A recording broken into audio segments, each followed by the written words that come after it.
Unfortunately, the reason why my family left when they did, it was more like they were fleeing. My grandfather had a particular amount of power there and was influential with the people that he knew. And I don't know the whole story about like what happened, but it was required for him to like leave. Wow. And so I was named after him. So there's a street still there named after him. Wow. But like it was iffy for the longest from what I knew for me to go back and to like say like this is my name, this is who I am, because could potentially still be some, decades old, generational beef that's out there that I wouldn't have any context or be aware of, and could potentially not be safe for me. So, who knows? I definitely plan on going back at.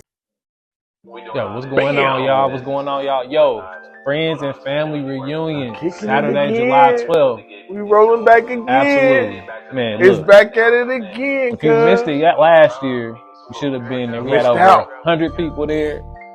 Had a Soul Train line. We had free food for the people. Music. We had music, games, all the above, man. Tell me more about it. We had everybody. We had our family there. We had probably somebody in your family there. For sure. But we had strangers there. Absolutely. Hey, this is the time where if you ain't got nobody and you feel like it's hard to find family and your family messed up, you got us. This is your time to come out. You gonna meet somebody, and this is for real, man. Our last event, people was exchanging numbers and actually meeting and gaining relationships with the people they just met there. So you come out here and you come and meet a family member, man. For real. Come and meet a stranger that's a family member. Absolutely. For real. Saturday, July 12th at Northwest Way Park. Yeah. We out there. Check the details below. We gonna see y'all soon. Lead yourself so you can lead your lineage. Don't be freaking. Peace. Bring your kids.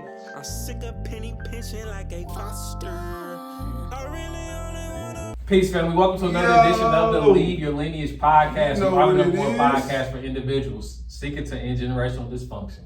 What up, cuz? What up, cuz? What up? How you feeling, cuz? Man, I'm feeling amazing. I'm feeling very mindful right now. Man. Very mindful. Very mindful. Man. Got a special guest today, man. Break it Good down, brother. cuz. Good brother, man. Hey, man, I met this brother, it was probably, that was like 2019? Yeah, probably 2019. Maybe 2020. 2020. When did you meet him? Did you meet him before me? I met him with him and her. Ah, damn, so I met you before. That's crazy, because I thought you met cuz before me, but you actually met me before. It was at the same time. Oh, something like that, yeah. This brother, we went to go speak at, we were volunteering and speaking and working with a young group at Him by Her. And this brother's doing mindful moments. I'm like, brother, that's dope.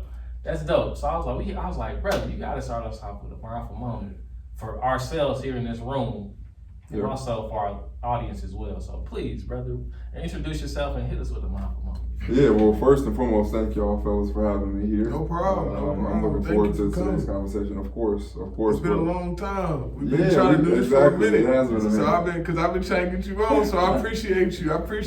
For sure. Yeah, it's good to be here. Good to finally be here. For those of you that don't know me, my name is Ray Achille, but I also go by Recovery Ray.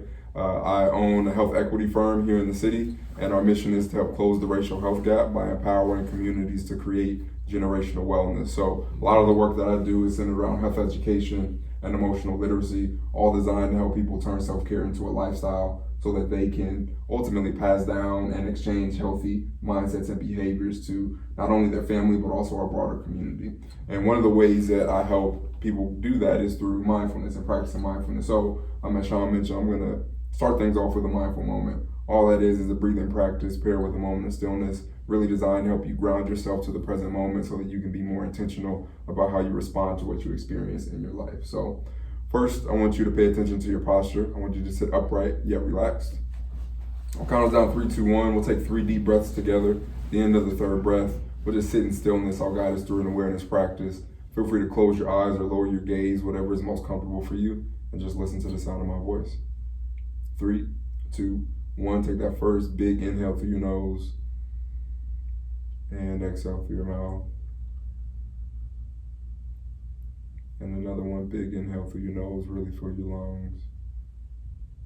And out through your mouth. And one more time, big inhale through your nose. And out through your mouth. Now allow your breathing to return to its normal pattern. I want you to notice the contact that your body's making to the surface beneath you. I want you to really feel the support that that surface is providing. Maybe it's your feet against the floor or your back against your chair. Just really pay attention to what you can notice.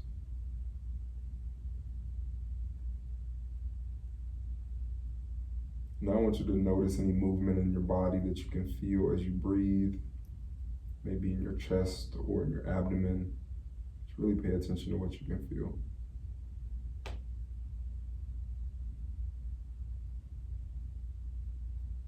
Now, if your mind has wandered from this awareness practice, that's okay. That's normal. Just gently and kindly bring your attention back to your breathing.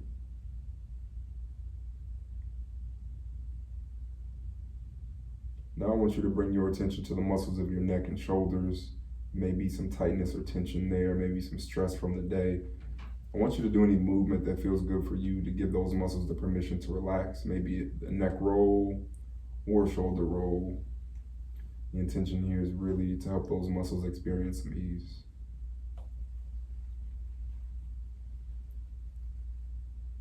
Now, as we come to the end of this mindful moment, I want you to focus your attention on something that you're grateful for. This could be a person, a place, or a thing. Whatever it may be for you, just focus on what you're grateful for. Notice any sensations you feel as you experience gratitude.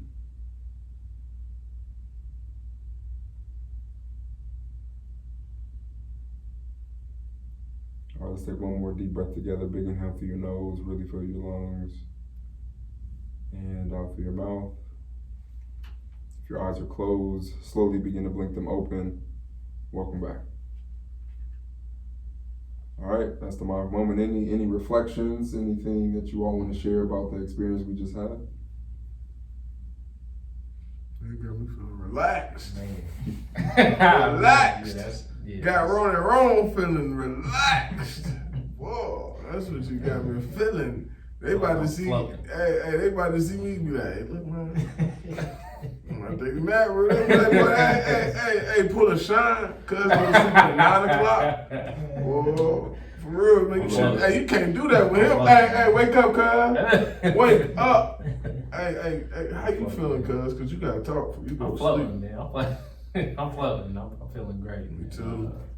Yeah, thank you for that, brother. What's that? That was dope. That's definitely for real, man. Especially for people who be a lot of stuff who like me who be having a lot of stuff running my head all the time.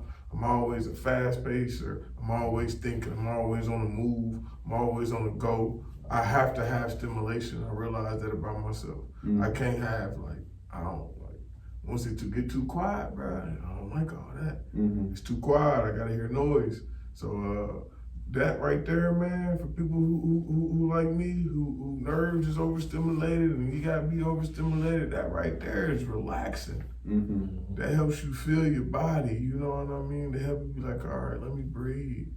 Let me enjoy this moment right here, man. Yeah. And you know, man, you got me talking and man, we supposed to have you talking, man. You got me on here. He got us on here doing therapy, man. That's how I feel. I feel like you got me doing therapy, man. This is an exclusive moment. You know what I mean? This is a mindful moment. Yeah. Right here, this is one of your commercials, man. Right here, boom, I got you. I send it to you. Send me the clips. I got you, cause that I feel like he done came to the therapy room and didn't put the reverse psychiatrist on us like that. Had me feeling like I'm in the chair now, man. Hey, look, I got something for look, man. Hey, let me check this out. Make sure y'all take a period of y'all day to get some balance and have a mindful moment with balance period with Brother Ray. Brother Ray. And can't go no other way, Brother Ray. All day, every day, not every day, but you don't go a day without a mindful moment with Ray. There it is.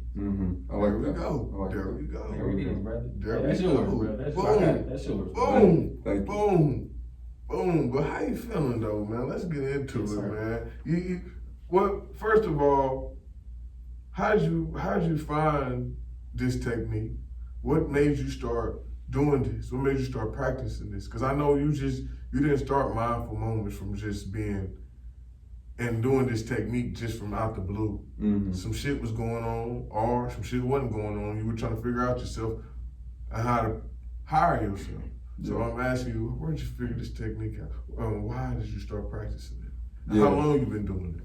Yeah, so I'll kind of tell you a quick story. Yeah. To kind of answer all of the questions that you asked. So my background is in kinesiology. That's what I got my degree in. Okay. I was on the path of becoming a physical therapist, but I kind of got burnt out on school. So I ended up taking my education and becoming a personal trainer. Okay. So back in 2017, I was a full-time personal trainer in the corporate fitness space. At that time, my focus was really on just the physique portion of fitness, not really the sustained health benefits from fitness.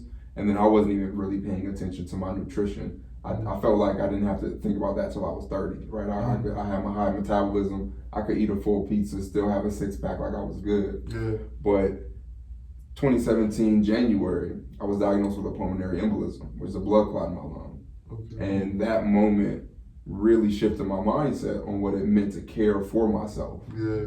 Because I realized if I continued doing the things that I was doing up until that point, I was susceptible to experiencing another one of those, and you can die, right? Like I lived with it for a day, not knowing what it was, and the blood clot could have went to my brain, I would have had a stroke, or it could have went to my heart, and I would have had a heart attack.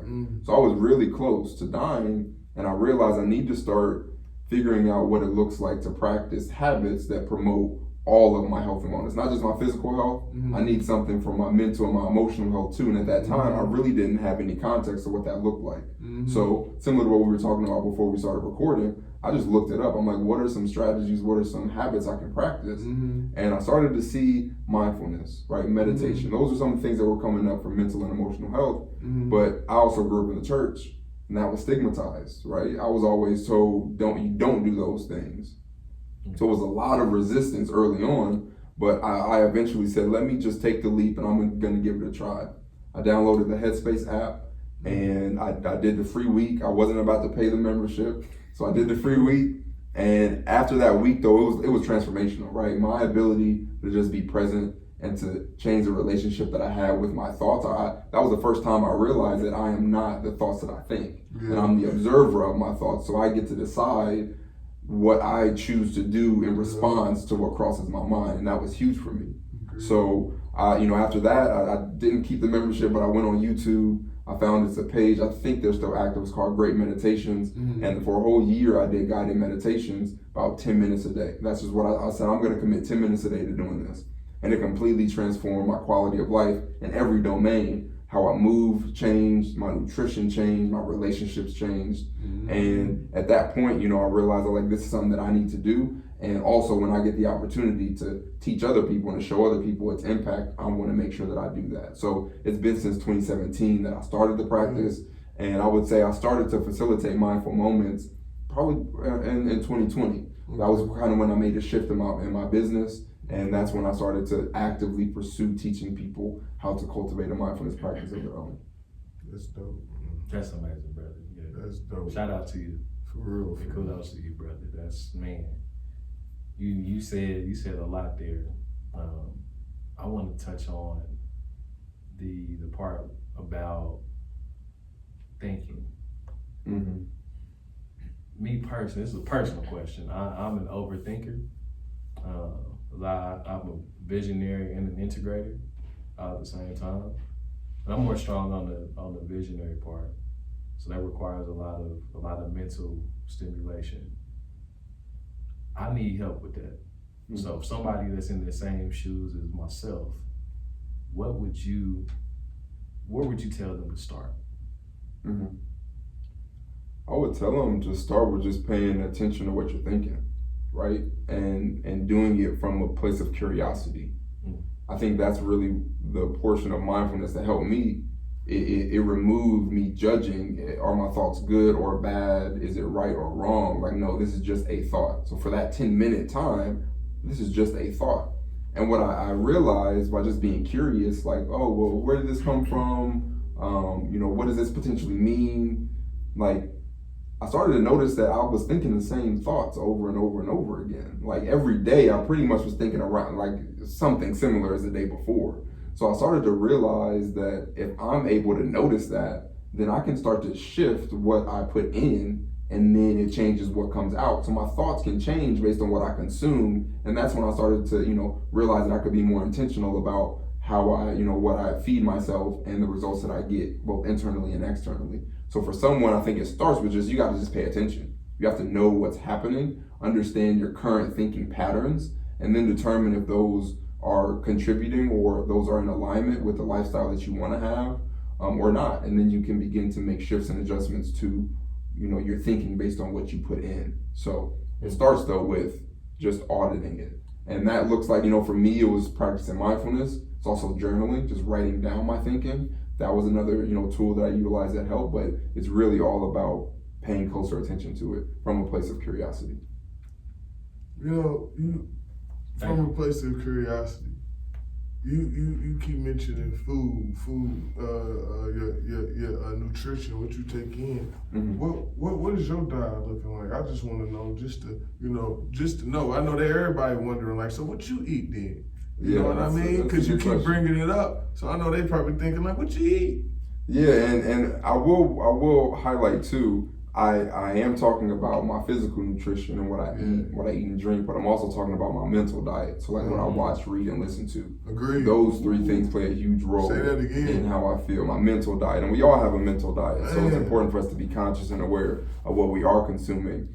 And like I said before, it's really about alignment for me, right? There's really no bad thing to eat or bad thing to consume. It's just, is this in alignment or not? And that's really how I gauge, what it is that I do consume, both physically and mentally.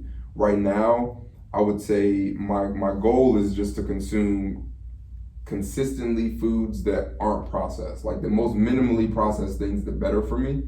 And I think the last few weeks, my fiance and I have been kind of more so going like the meal prep route. Mm-hmm. Not even that we're making it, but we buy like meals in bulk that then we're able to disperse throughout the week. Mm-hmm. There's some at Whole Foods that we've gotten that allow us to do that. We found some coupon codes for factor meals, so we kind of get some prepackaged meals for the next couple of weeks. But the whole intention is to try to keep it as fresh as possible, minimally processed, and trying to keep it consistent. Because I think in all domains of life, when you're demonstrating consistency, you get better outcomes, more predictable outcomes, that then you can just be more strategic about the first portion of the formula, so that then the outcomes can be in alignment with what it is that you want. So that's a long way of answering your question. That's what I'm doing. Just consistently, minimally processed foods. Yeah, man, we need all the long answers, man. Ain't nothing wrong with that, brother. But no, I want to go back on that though, because you said something that touched me, man. You said something about what you see. Man, I want people, because I'm just now practicing this probably like this year, or I don't know when, but I'm just starting to pick this up, man. I stopped listening to all songs that say anything about killing somebody, all songs that mention shooting or selling drugs, even the old songs I used to listen to. Mm-hmm. You know what I mean? Because one day I was driving, because I practice on myself a lot. Make a long story short, I practice on I always reflecting in the mirror. I feel like that's the biggest thing everybody need to do. But anyway, and I realized one day I was driving in the car, and I'm like, man, this music got me kind of feeling like my old self. Mm-hmm. Got me feeling my old spirit, that vibration, and that's not a good vibration.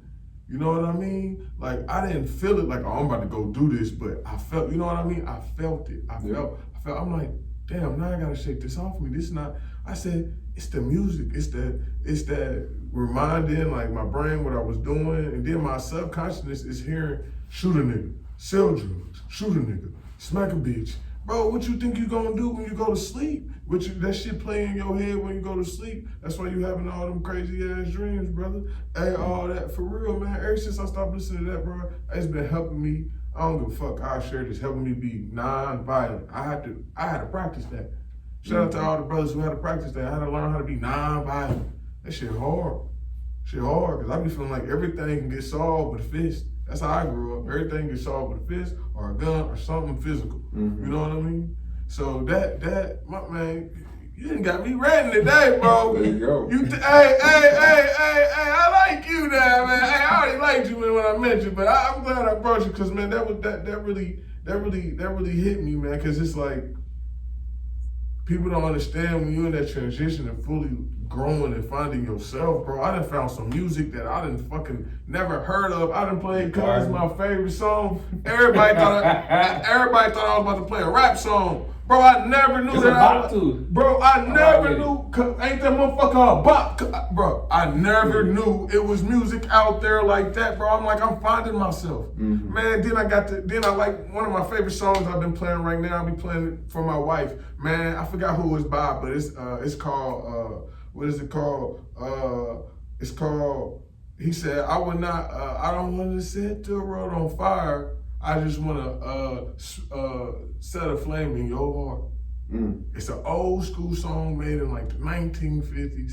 He said, I don't want to set the world on fire. I'll play it, but I'm finding myself, man. And it's like, cause they put us black men in the box. You gotta like this. You gotta do this. You gotta dress like this. You gotta have this. You gotta want to do this in life. You only got, so it's like, damn, bro. So that also helped people grow, man. So I'm glad you mentioned that, bro, man. Yeah. Man, my first child went on a rant like that, but boy, man, you done got me feeling it though, man. For real, man, for real. That's dope. Yeah, that's dope. Yeah. That understanding is a dope understanding. It really cares. And like you said, what you watch. Shit, I don't watch nothing violent. I don't even watch action. If that shit too much shooting, I'm changing it. I didn't saw that enough in real life. Right. Like, you know what I mean? I'm cool. Man. But yeah, so man, let's get this back, man.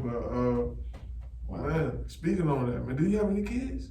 Not yet. Yeah, you planning on? Are you said your fiance? My fiance, yeah. So when y'all getting married? Yeah, September this year. Okay, congratulations, man. Congratulations. Looking forward to it. For real, man. And are y'all planning to have kids later on? And yeah, it's part of the plan. I think a lot of what keeps me accountable today is the understanding that I plan on having kids. Yeah. So the mindset that I have, the habits that I cultivate is with the intention of knowing that I'm going to be a father. Yeah. And so I think, my unborn kids are my greatest accountability partners right now. Yeah. Which I'm grateful for, So yes, they're definitely in the plan, and it is something that I consciously think about on a regular basis, for sure. Yeah, man, because I mentioned that, man, because that's good. I see you teaching them these qualities, and this is what helped them, you know what I mean? Because this shit's about to help me, help my son, help me, you know what I mean? That little 10-minute relax, man. I think I'm gonna have to do that every day, for real, man. I'll say this too, man. I have the honor and the privilege to be around Brother Ray at least once a week. In the mastermind that we're both a part of.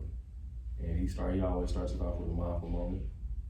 And then he also, he asks us, we have any reflections.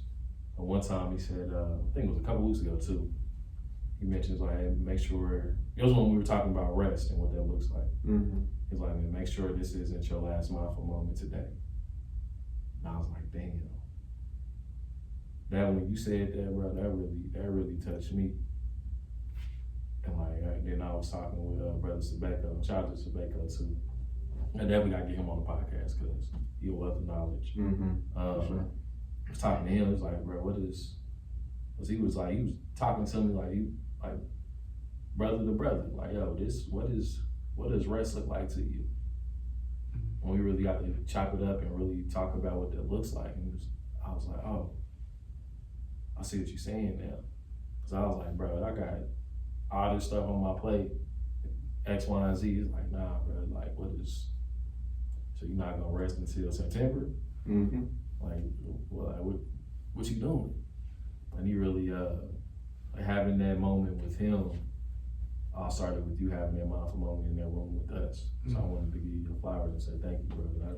I've been way more intentional since that conversation that I had with Sabeko. So thank you. Yeah. It started with what you said. Yeah, thank you for sharing that. Yeah, no doubt. Yeah, and I was asking you that because I was How was your childhood? Did you grow up with a mother and father? I did. Crib? I had That's both what I was parents in the asking. household. Both parents in the household. Where you from? Grew up in South Bend, Indiana. Okay. So that's where I grew up. My dad is from Haiti. My mom is from the south side of Chicago. My dad. You said your dad's from Haiti? Yeah, my dad, born and raised. He didn't move to Chicago until he was about 14. So, yeah, that's where they ended up meeting. And you know, it's been a blessing to have kind of both perspectives to see different cultures in the household. Yeah, how was that, man? I mean, it's a very unique experience, especially for me growing up in a predominantly Black community where there was a lot of kids that didn't even have fathers at home or a father that wasn't from, you know, this country. So his perspective on a lot of things from, you know, women, money, like all of it, his perspective was just different because he's not from here. And so I think it definitely was unique and it positioned me well to be able to embrace other people's perspectives, other people's cultures, which has been beneficial for me both personally and professionally. So we were also very rooted in the church. So my mom and dad were both elders in our church in South Bend. And so I spent a lot of time there growing up. Was there at least 2 times a week. I was participating. Not choir, but I was in like sign choir. I was on the step team. Pretty much any production in the children's ministry, I was a part of it. So definitely was very active. And you know, as I grew up, especially in college, when I started to not have to go to church because I wasn't at home, started to really kind of reconsider my relationship with God, and it really shifted because I was a lot of things that weren't in alignment with what I felt was right that was being taught. And I had to start to make my own decisions around what I was going to choose to believe and how I was going to choose to act. And so it was definitely a moment where I kind of disconnected from the entity of church and from religion. Kind of went on my own journey to start to figure out like what this looks like for me to practice spirituality in the life and in a world that I've really been skewed to think about it in a particular way. But for me, it was no longer in alignment with what I felt like was right, so I had to make some changes. That's dope, brother. Yeah, that's self-discovery. I think a lot of people that I've been around, they went through that journey as well. And it's a long journey. And it's a lot of stuff you have to unlearn and realign and unalign with, and it gets lonely, very, very lonely.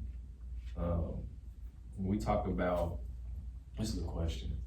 When we talk about the things you had to unlearn or unalign with when you were on that journey of discovering what your spiritual practices and beliefs were, what were some of the things that you had to let go of that weren't in alignment anymore?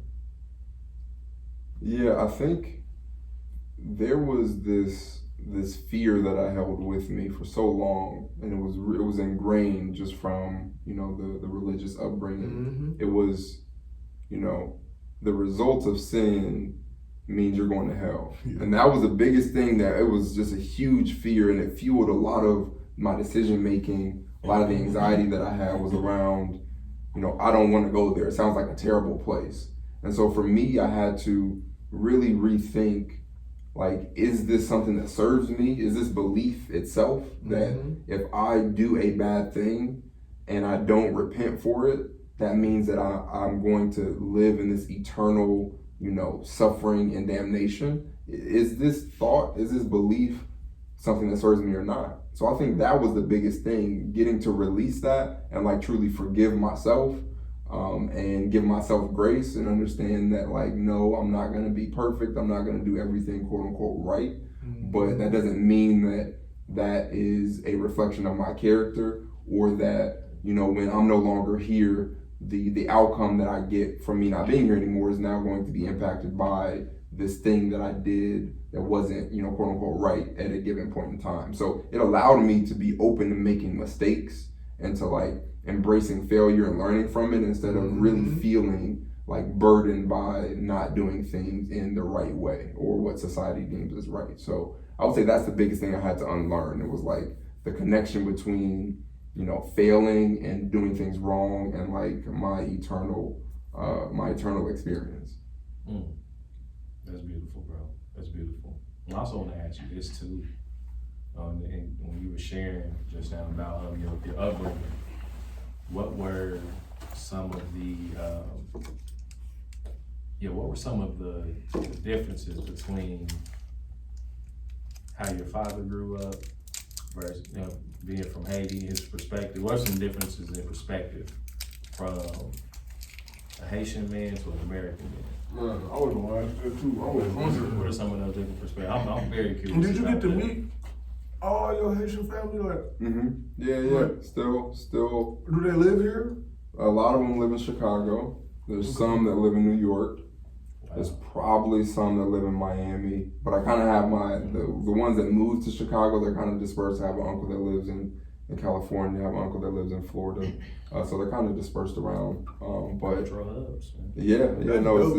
definitely nice to know people, in these different places. Is the Haitians families, y'all, or is it different than the black family? Are they more close together? I think in some ways, yes. Yeah. It also, I think it's definitely traditional to like be, especially for the women in the family, to be like the caregivers. So it's just like you're always there taking care of each other. And you're always there for the other person. It's something that I appreciate too. If I'm ever in town, it's like all I have to do is make a call or text, and I have someone that will embrace me with open arms and that is going to feed me. And so it's like I definitely appreciate that about the culture. That's dope. It ain't not one city I know I can go to besides Indianapolis, where I'm from, that I can go somewhere. That's to my grandma's house. With open arms, man. So that's I'm glad you embrace it. I'm glad that you said, you over here and you said it at the beginning that you was thinking, man, because that's dope. That's dope, man. Like, that's different, man. And man, I know we was everywhere because we started asking different questions, but I want to go back to what Cuz asked, like, how was the difference from having his thoughts and American thoughts?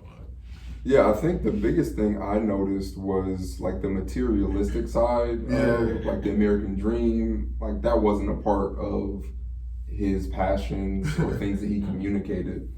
He wanted to make sure that he provided for our family, and it wasn't so that, we could get to a certain status. It was like he just wanted to make sure that we had a place to live, clothes on our back, food to eat. And he was more focused on making sure that we pursued, something in life that we cared about, and that we connected with a person that was moving in the same direction as us, as it related to like who we decided to love, and grow with in life. So that was more so his focus. It wasn't, you want to go and, accomplish these things, do these things. Like, hey, really focus on like your morality and finding someone that is going to move in the same direction as you so that you're able to grow together. So that was definitely, a couple of the things that I would say are really different regarding just the perspective of life from his culture and, here in the U.S. But I also think I don't even want to, honestly, that's not even something that I think is consistent across everyone from his culture, though. I think that's also largely due to his particular upbringing, because it was different. His decent chunk of his family moved to the U.S. when he was around like 7, and he stayed in Haiti with other family for like another 7 years. So he lived just different than even some of his, some of my uncles and aunts that are here. So I think his unique life experience has helped shape, of course, what he was able to teach and demonstrate for me and my older brother and my other siblings. So I can't say that that's how everyone from, Haitian culture looks at life and approaches it. But for him, that's what he, like I said, demonstrated for us. Have you ever been to Haiti? I have not. I have not been to Haiti. Unfortunately, the reason why my family left when they did, it was more like they were fleeing. My grandfather had a particular amount of power there and was influential with the people that he knew. And I don't know the whole story about like what happened, but it was required for him to like leave. Wow. And so I was named after him. So there's a street still there named after him. Wow. But like, it was iffy for the longest, from what I knew, for me to go back and to like say like, this is my name, this is who I am, because there's could potentially still be some, you know, decades old, you know, generational beef that's out there that I wouldn't have any context or be aware of, and could potentially not be safe for me. So, you know, who knows? I definitely plan on going back at some point. I think as time moves forward, there will be more opportunities and hopefully less risk involved. So I would love to see, you know, the land where, you know, where my dad grew up and where a part of my family's from. So hopefully we'll see if I can make it back. Especially a street name after your grandpa, man. That's history, man. That's dope, man. A lot of people don't know their family history, man. So you got a whole street, man. That's legacy, man. So you got legacy in your blood. 100%. For real. 100%. Man, we got a family book that talk about our uncle or somebody, man. He was doing his thing too, straight out of slavery, man. I don't like to say it like that, but that's how it was, man. Straight out of prison of war, whatever you want to call it, man. But yeah, we got a book. He was doing very well for a melanated man. Yes, sir. Yeah, he very was, well. He owned land too, didn't he? He had he was born in April of 1865. And this was in Mississippi. Then as he got older, he migrated to Texas, Roxton, Texas to be exact, and he was able to accumulate 640 acres of land. Mm-hmm. And he was the only black in that town to have electricity and a car. One of the only, or the only black to have electricity in the car as well. And that, like, me learning that, a little bit about that story last year, that I learned, that's my favorite book of all time, that book, learning about my family tree, and this is my grandmother's side. I gotta get that book, cause I gotta read it. We're gonna make a copy. I never really read it. We're gonna make some copies of it. I got you. We gotta preserve the original for sure. Man, for real. I think we need to stop touching it, to be honest. I forgot to tell you that the other time. I think you're right. We need to stop touching it. Like nobody else needs to touch that bitch. But is the land still in your family? Like you also that's what cuz we've been on that mission. We don't know how to do it, but we gonna have to figure it out. But it's proof. It's proof. And we got his census. They got proof of it. They got his census, they got everything. Census records, they got all type of stuff. Yeah, it's a bunch of stuff. Yeah. I need to sit down and read it. Read it more in depth and like actually, because when I saw it, I'm gonna be honest with you, right? I was like, oh, what?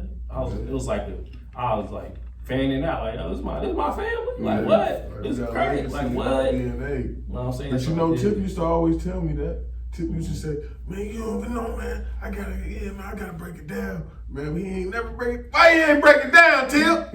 Damn, man, you should have broke it down, man. He was always, I said, man, I should have told him, man, break it down then, if I knew what I knew now. But yeah, man, so speaking of that, well, what did you think, what are you, because we talk about dysfunctions and ending them. So what is your family biggest dysfunction that you ended and that you feel like you getting rid of, you tossing aside? Like for instance, cuz he getting rid of health. His pops, you know, he passed at a young age due to health issues or encourage him to end his health. Me, shit, it's a simple than a bitch. Being a father, man, it's 4 generations of them motherfuckers doing what they wasn't fathers. And you know what I mean? So just being a simple father, bro. And I mean, more to it, but that's just simple. And so what is your biggest dysfunction in your family feel like you're working on? Yeah, I think, you know, there's 2 in particular. Yeah. One is our health and wellness. And so for me, the way that I am leading by example and changing that is through creating generational wellness, a concept that I talk about a lot. Yeah. Because, I mean, generational wealth is important, but we are plagued with health disparities across every condition. And so if we as a collective don't address that and begin to think and behave differently about how we care for ourselves, we can be as wealthy as we want, but we'll still be unhealthy. That's no way to live. So in my family, you know, it's really the mindset about one's health and developing a strategy to be conscious and aware of where you currently are and understand the ripple effect that may have on other people in the family. So for me, you know, I've built a in-depth family health history for me, my siblings, my grandparents.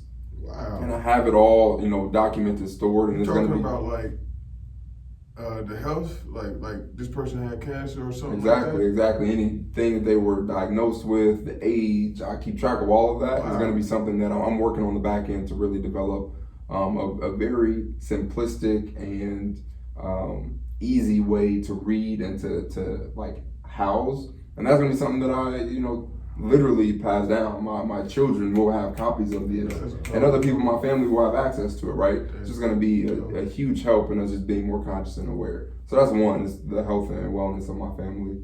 The other thing is financial freedom. I feel like there are a lot of brilliant people in my family, and I think large in part due to their mindset, they just weren't able to actualize their potential. They weren't able to generate and build wealth for themselves that they were able to then transfer. I think that's common across families of color. So for me, that's why I have a business, why I'm a business owner.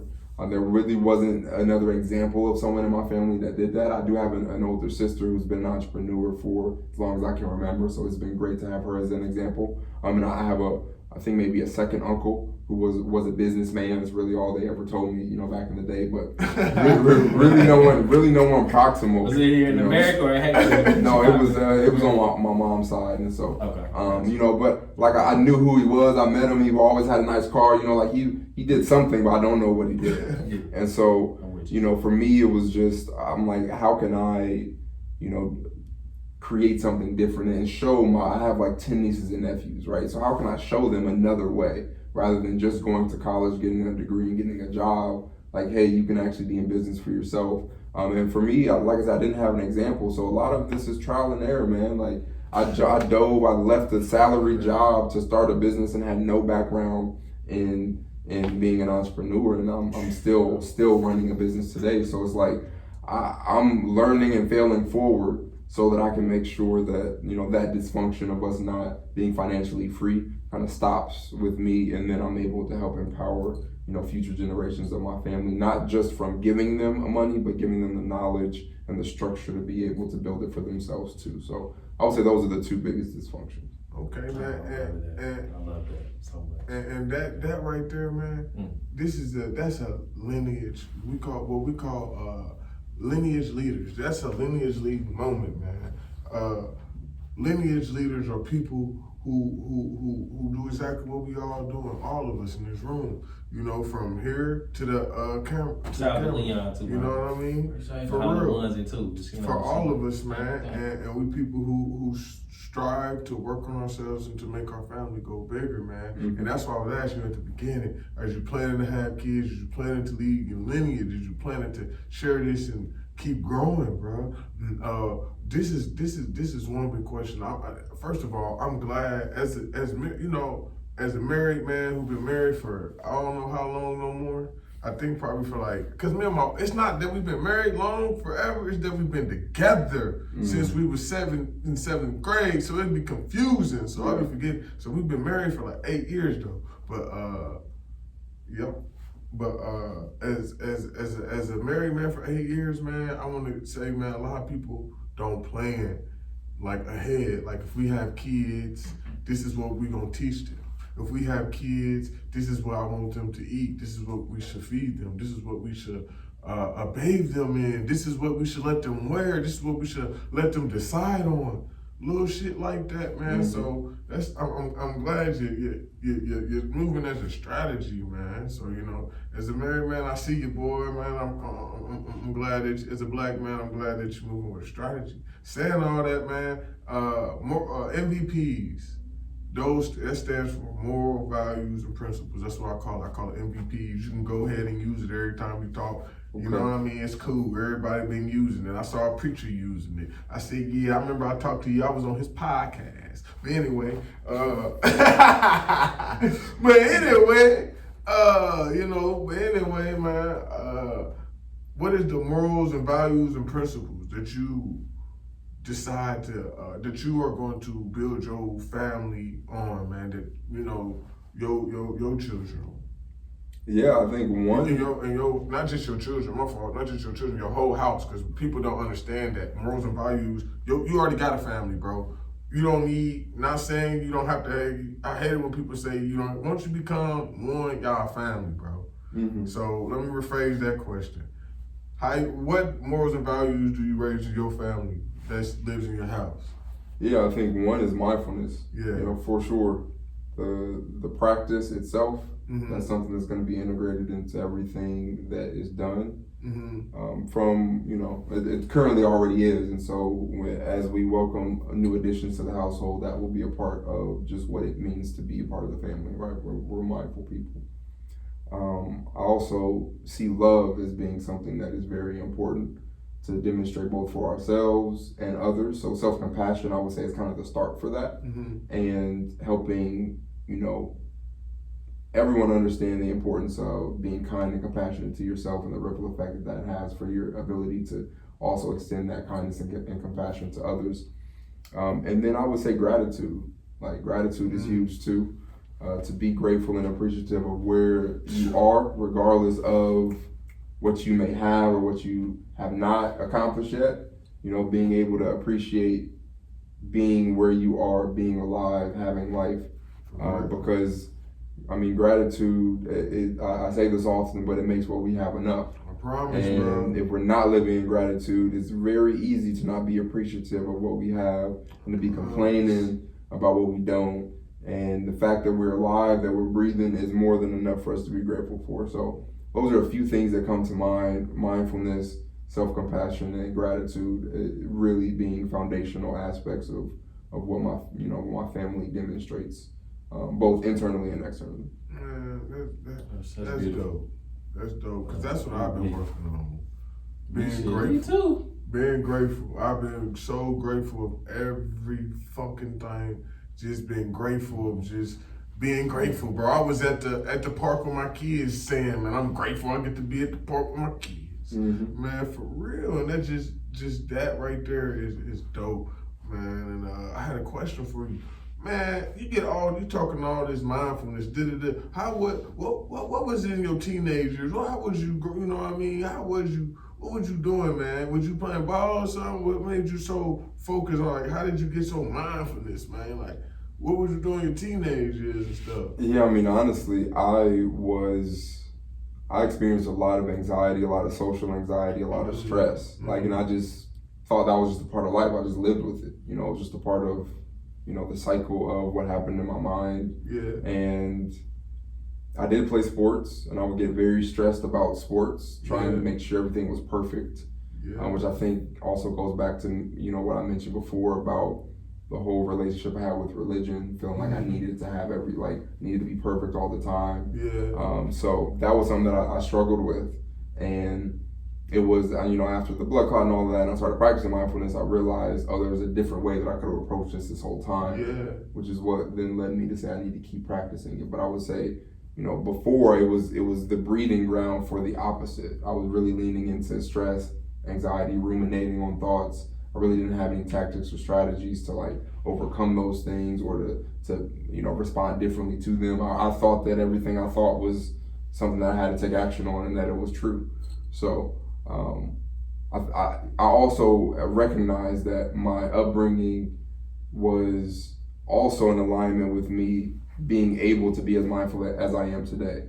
So even though I was unaware of the opportunity to practice mindfulness, you know, how I was raised and the experiences that I had with my emotions, it really set the stage for me to be able to, you know, develop the level of discipline that I have now that keeps me in a position where I can stay mindful. So a lot of that, I would say, it comes from executing under pressure, because I needed to do that in a lot of ways. When I was feeling stressed, I still had to do the thing.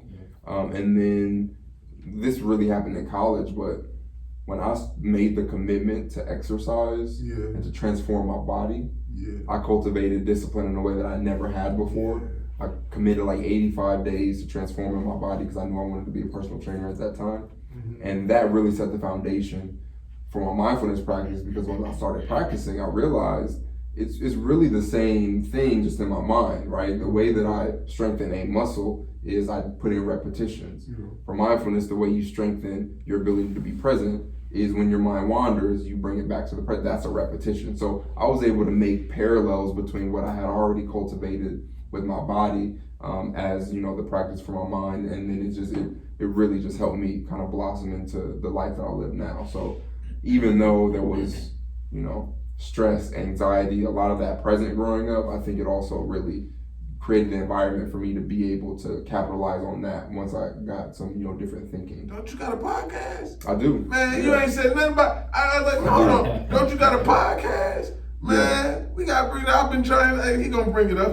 Nah, he got a podcast. Let them know about your podcast, what it's about, where they can find you. Let them know everything, man. So the podcast was birthed in 2018. It was a little over a year after the pulmonary embolism. And it was really designed to share the story of growth that I experienced year over year. The first episodes that I had were called This Time Last Year, and I was going back to my camera roll.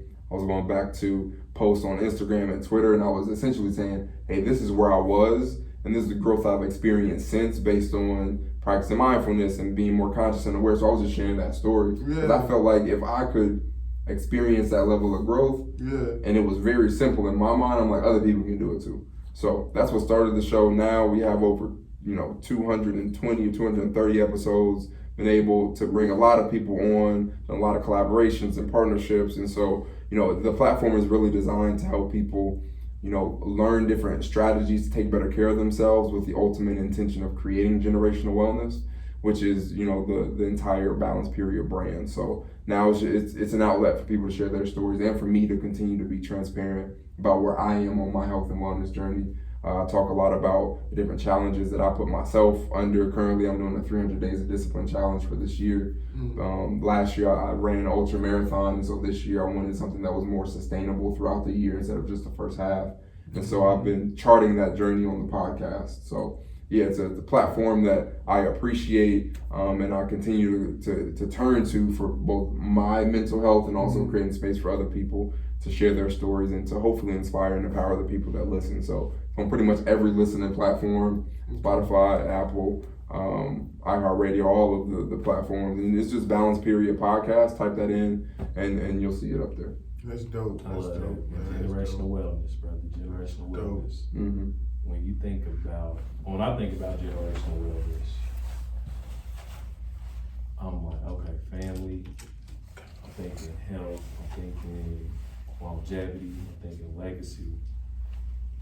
For you, when you talk about generational wellness, if you had to describe what that means to you in 3 words, what would that be? Awareness, accountability, and appreciation. Ooh. AAA. Call them when you need them. Awareness, accountability, and appreciation. Those are the 3 words. That's the model that we've developed to help people conceptualize it and actualize it, right? To be able to take action around creating it for those 3. So, awareness and paying closer attention to, pretty much every aspect of your well-being from the inside out. There's like 4 things I bring people's attention to, like be aware what's happening in your mind and body. So getting things like blood work done, diagnostic testing, really tuning into what's going on. Being aware of how you spend your time and energy, like what are you doing in the 24 hours that you get every day. Being aware of what you consume, right, both physically and mentally, and then being aware of how you respond to what you experience. So like, what's your level of emotional intelligence like, right? How are you responding to the different emotions that you feel internally, and then how are you responding outwardly to other people? So awareness is very foundational, because I truly believe we can only take care of what we're aware of. And so when we're looking to change how we care for ourselves, we have to be aware of where we are so that we can be intentional about what we're choosing to engage in or not.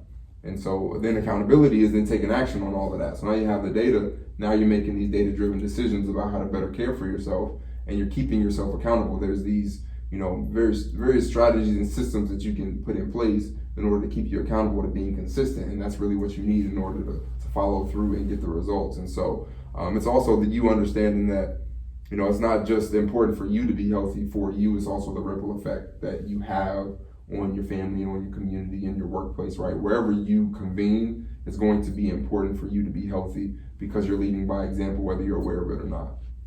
And then appreciation is just like, you recognizing that, sharing your story is an important part of this process, and being able to bring together, right, this is where I started, this is where I am now, and being able to articulate that and share that, that's really what catalyzes positive behavior change in other people. You being open to, sharing your journey. So accountability or awareness, accountability, appreciation, those are the three words that pretty much sum up generational wellness and how to create it. Man, that's powerful, bro. Thank you for sharing that. For sure. And full transparency too. Like these past couple weeks for me have been, I've lost gratitude. I had to find that again.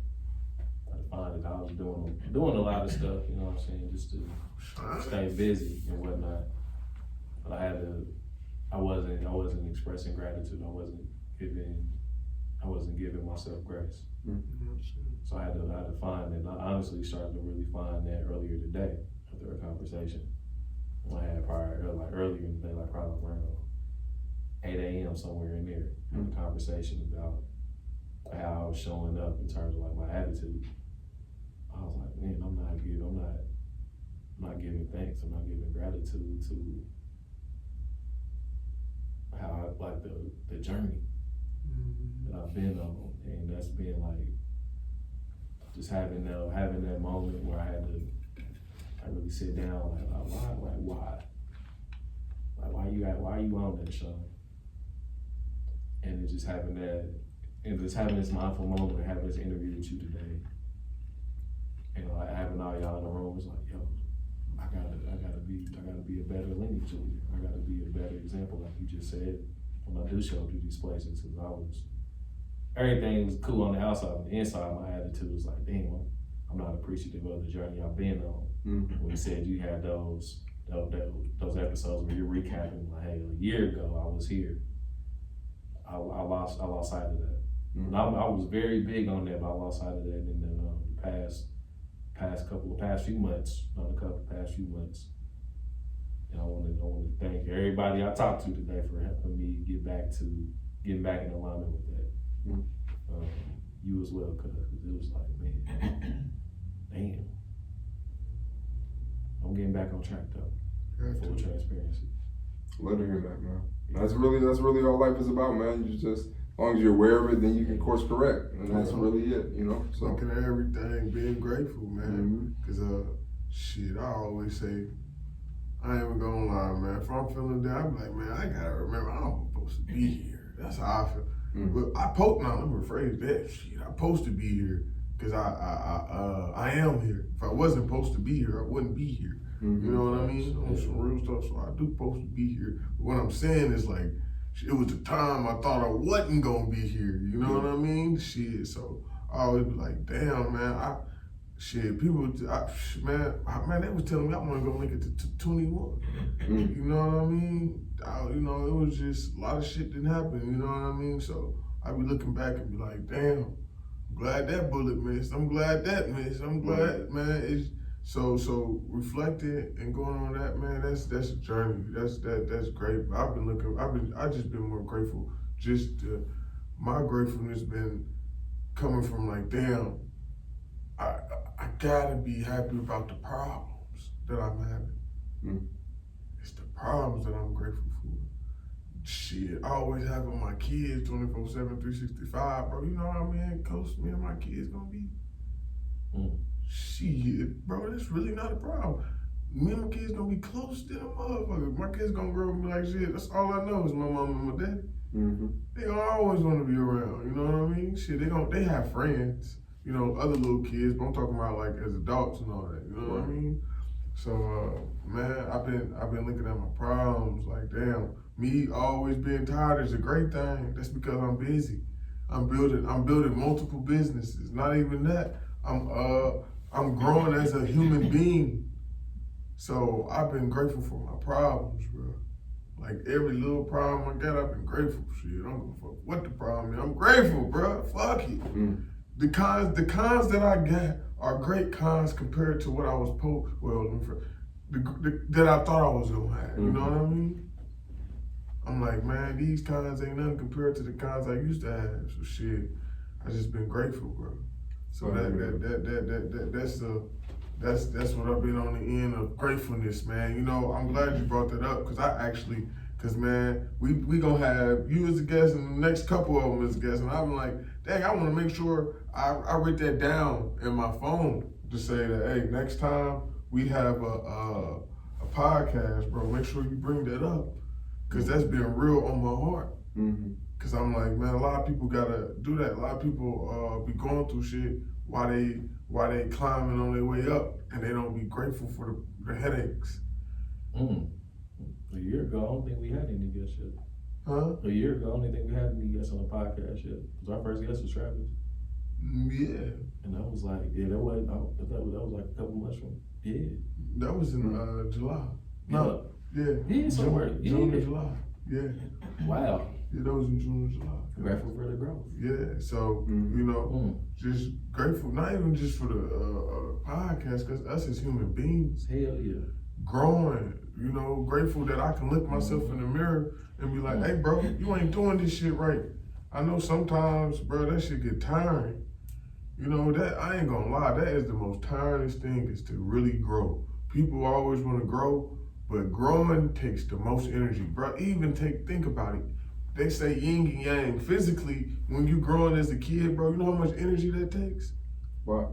So think about how much energy it takes when you're growing mentally, when you're growing spiritually. It's the same thing, bro. So, man, I'm once again, I'm grateful. That's what we gonna have this. Grateful to have a mindset. We gotta put something like that in there, cause with the thing we gotta do something. But yeah, man, it's I'm grateful to have you, man. I just want to bring that up, man. And we still speaking on family, and how do you feel? What do you feel like family is to you? What is family? What's your definition of family? Especially having two perspectives of family, especially having an American family and a Haitian family. What is your perspective and meaning of definition of family?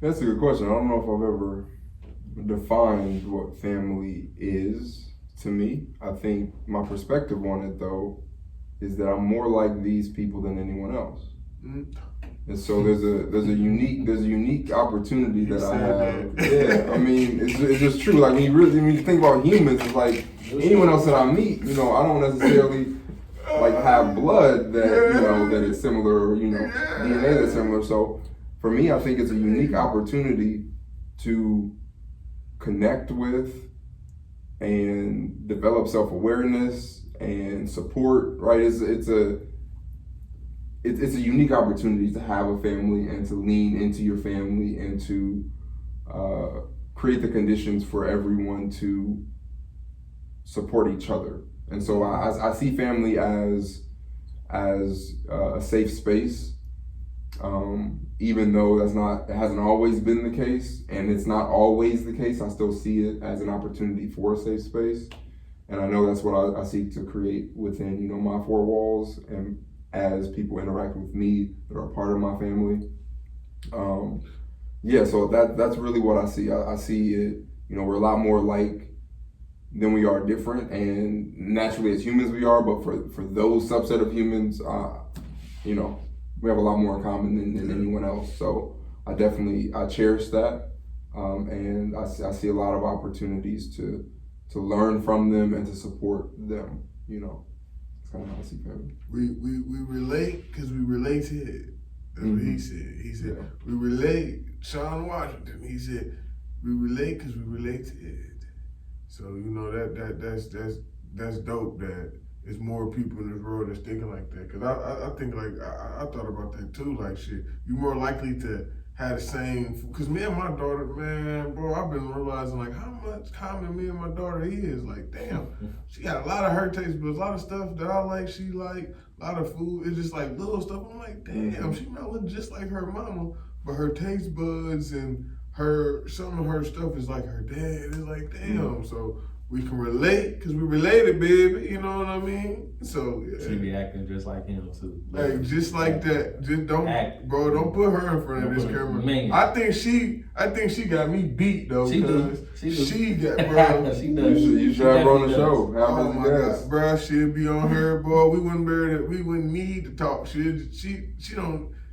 The camera too far for her. She want to be on the camera. She wants you to see nothing but her. She wants you to see straight her. Yeah. Just nothing but her. None of us. She don't want. When she come on her, it's no more Lead Your Lineage. It's the Capri Show, and the Capri Show only. This her show. We background singers after that. Hey, we become Otis.